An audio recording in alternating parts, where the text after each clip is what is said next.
જો મારે એક પેશન્ટ હતું, એ પેશન્ટને ખભામાં બહુ જ અતિશય દુખાવો થતો હતો. બિચારો કંટાળી ગયેલા કે બધી દવાઓ લો એટલે આરામ થઈ જાય, અને એના પછી પાછું એમને દુખાવો ચાલુ થઈ જાય અને ખભો ઊંચો નીચો બધું થાય, પણ દુખાવો જ રહે. એમને બધી ગોળીઓ, સારામાં સારી ગોળી ટ્રાય કરેલી, ચિકાસ માટે, ચિકાસ વધે એના માટેની ગોળી ટ્રાય કરી, સ્નાયુઓ મજબૂત કરાયા, એમને ફિઝિયોથેરાપી કરી, તેમ છતાં એમને દુખાવો મળતો જ નહોતો. અને ગમે ત્યારે એમને દુખાવો ચાલુ થાય એટલે એકદમ બહુ ખભામાં દુખાવો થતો હતો. એટલે પછી મેં એમને કીધું આપણે એક કામ કરીએ, ત્યાં આગળ તમને સ્ટીરોઇડનું ઇન્જેક્શન નાખીએ. એટલે એ ડરી ગયા કે સ્ટીરોઇડનું ઇન્જેક્શન એટલે તો સાહેબ ખરાબ જ કહેવાય, તો સ્ટીરોઇડથી હવે શું કરશું.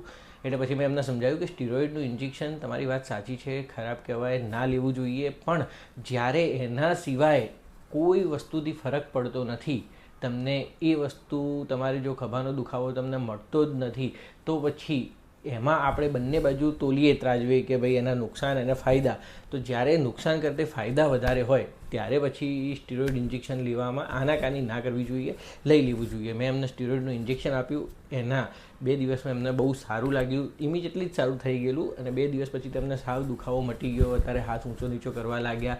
એટલે ઘણીવાર ખરાબ વસ્તુ બી, જે કહેવાય ને કે ઝેરને મારે, એ રીતે તમારે ક્યારેક કોઈ દુખાવો કોઈ વસ્તુથી કંટ્રોલ ના થતો હોય તો સ્ટીરોઇડના ઇન્જેક્શનથી એ દુખાવો આપણે કંટ્રોલ તો કરી શકતા હોઈએ છીએ.